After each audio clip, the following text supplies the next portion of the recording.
Hi everyone, this is Brett Hancock, and I'm going to do hopefully a quick video. I hope this will be quick. I don't want to make this very long. But just a video that I think is kind of important. I've had conversations with amazing brothers. I love them very much. Great brothers. And actually found myself in conversations where I'm realizing that part of the foundation of their understanding on something that I see is incorrect from my understanding of the early church. And of course, some of these brothers, one particular brother in general, very dear to me, very well versed in the early church, but on his perspective on one particular thing that got me thinking after, as I went away from that conversation, was his perspective was based on the way English translations are of this particular word. And this is a very frequent thing in the New Testament, and I think it's probably had any kind of error, any yeast in the dough is always going to lead to a bad thing, right? Because we see that analogy that Christ uses in the New Testament by both Jesus and by the apostles, and sometimes it's used to convey a bad sort of yeast, and sometimes it's used to convey a good kind of yeast. Like even Jesus spoke of the kingdom of God is like yeast, 60 pounds of dough that a woman had, or whatever. So it can be used in both ways. But in the context I'm using, it's bad. Anytime there's error, it's going to lead something that's bad, and it may either be insignificant or it might be significant. And I think more often than not, it becomes significant, either in the short term or in the long term, because it could, be a domino effect on other things that eventually leads into something that's significant and stuff. So we need to always purge as much error as possible away from ourselves. We need to get back to what did the Bible actually say in its original language, whatever it is, whether it's Hebrew or Greek or Aramaic or whatever. What does this really mean? And there's various ways to approach that. Well, let's not get into all that, because that's what this video is about. This video is about this word, often mistranslated as not lawful.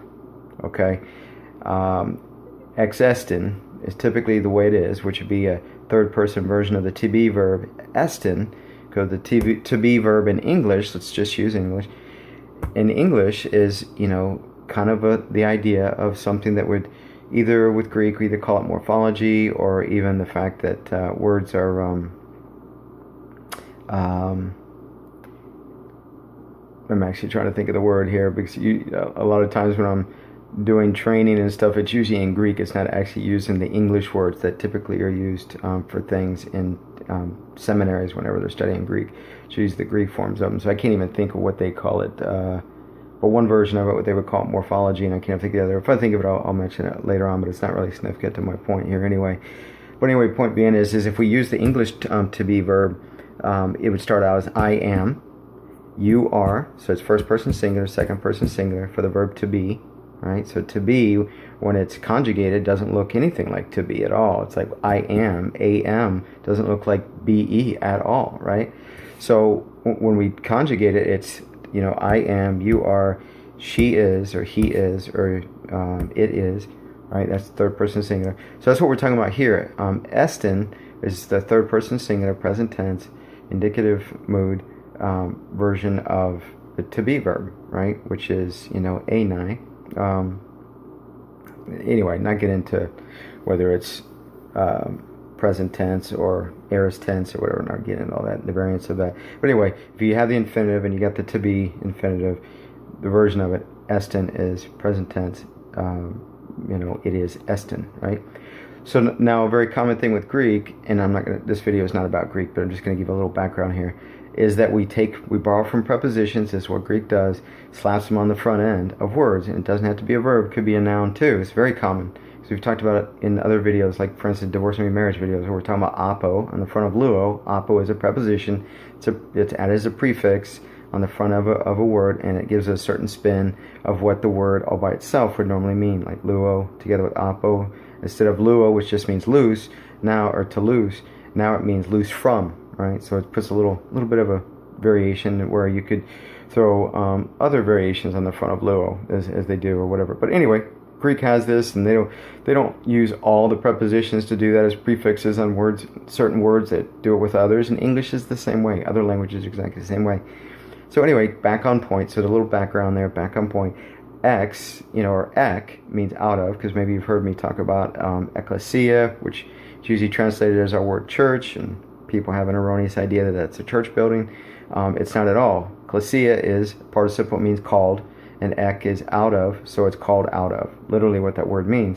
And yet, when we look at it before Christ ever arrived in the Greek Old Testament, it's used always as a sense of an assembly of people. So in one sense, it's an assembly of people. When Jesus is going around with his disciples and he's talking about his ecclesia, his church, as they translate it in English, they weren't like, church, what are you talking about? We have the temple. It wasn't that kind of conversation at all.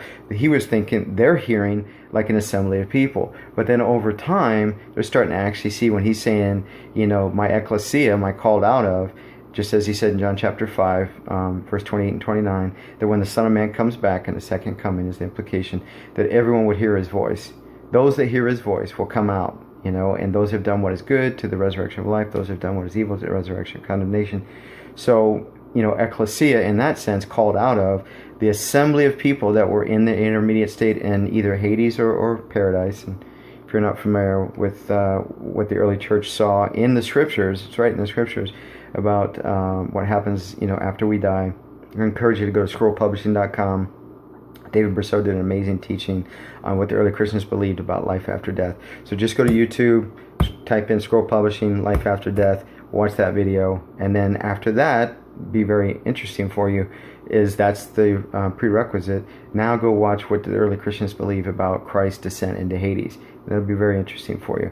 And he's going to help you see that translations, King James being one of them, translation problems is why you don't see these words Hades, Gehenna, Tartarus, 3 different words, as King James translated into one word, hell, as just fanned into flame, all kind of confusion and stuff, whatever. And then some other modern translations, despite some of their imperfections in other verses, which King James translate or King James only people will beat them up, and some of those verses are true. Like pet peeve of mine is NIV with sinful nature.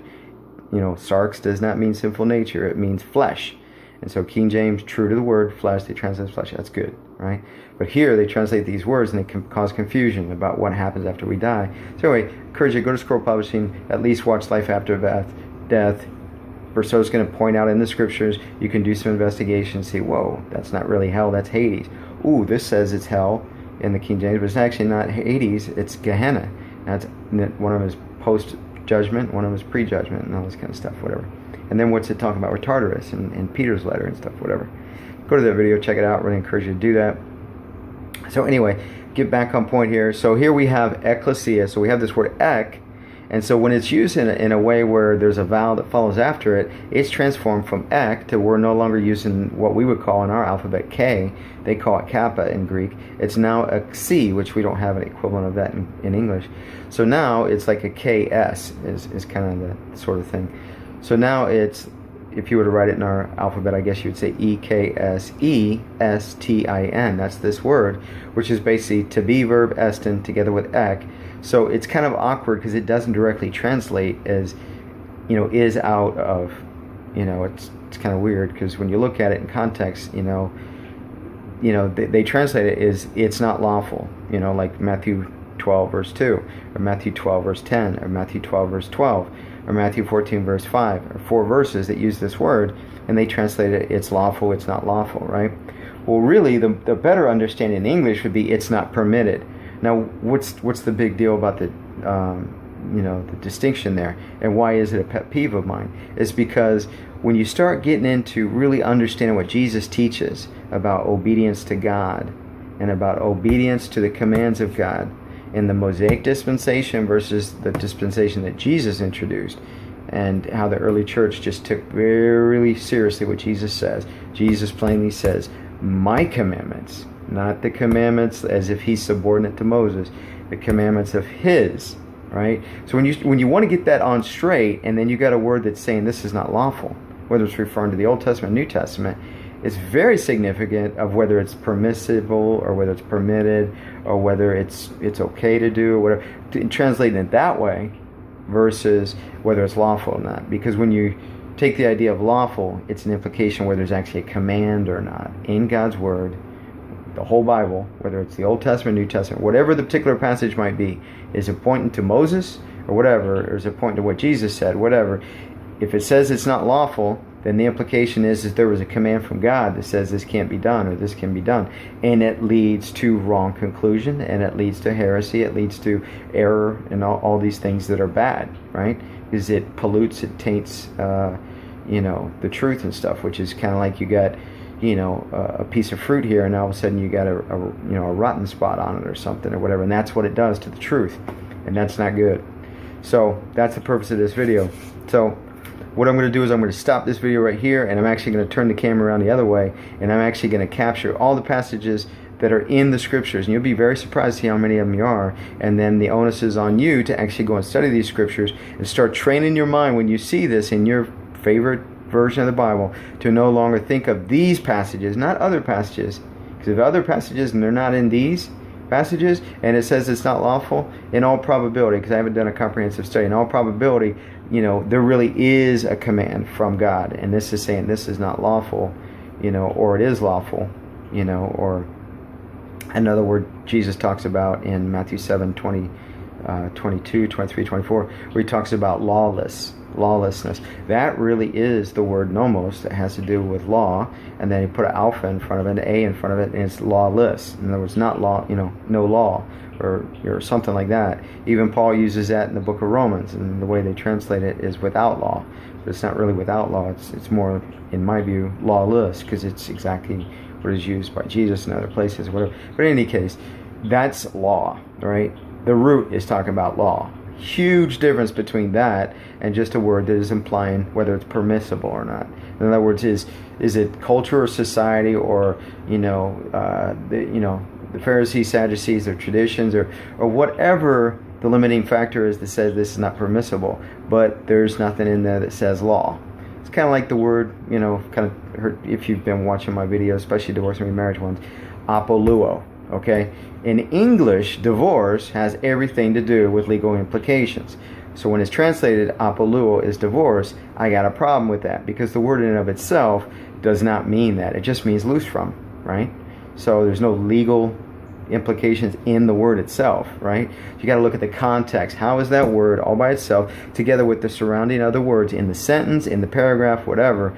Is it actually talking about, something that has legal, like divorce kind of thing?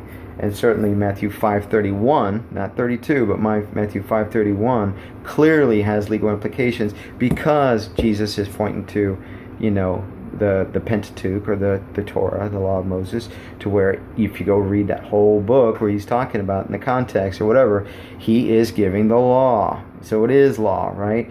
And in Matthew 5:31 is clearly pointing to that. It even says there's a certificate of, I'll just use the verb form, apoluo. Certificate of that, clearly certificate of it, that's divorce, right? But then when you go on, you see it in other places in the New Testament and stuff, the question is, okay, is that talking about legalities of breaking the tie or whatever? So it's the same sort of idea here. Apoluo does not have any legalities in the word. Similarly, Eston doesn't have any legalities in it. So it doesn't mean lawful or not lawful or unlawful. There's no law in the word. It's just whether it's permitted or not. Okay. So anyway, I'm going to stop this here, and I'm just going to take some footage here with my camera so you can actually see the passage, and you can go look them up. All right. God bless you all. Okay. So you can go look these up. Like I said, Matthew 12:2, chapter 12, verse 10, chapter 12, verse 12, and chapter 14, verse 4. I encourage you to look those up.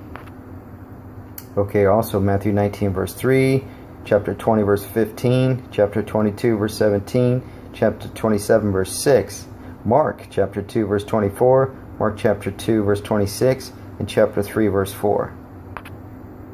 Okay, Mark chapter 6, verse 18, chapter 10, verse 2, chapter 12, verse 14, Luke chapter 6, verse 2, Luke chapter 6, verse 4, Luke chapter 6, verse 9.